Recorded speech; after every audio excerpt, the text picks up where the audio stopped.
Here we go. Got the old tour of farm truck. K30 Chevy, 84. Got the custom Chevy hood. Every hay hauler needs one of these. Got the 454, old school Makey Thompson valve covers. Bunch of goodies inside. Got the old school Warren winch. Let's see if she'll start. Can you do a cold start at 50 degrees? Is it considered cold start? Let's see.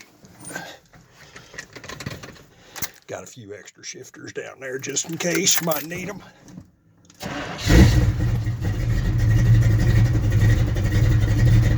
Oh, she fired right up.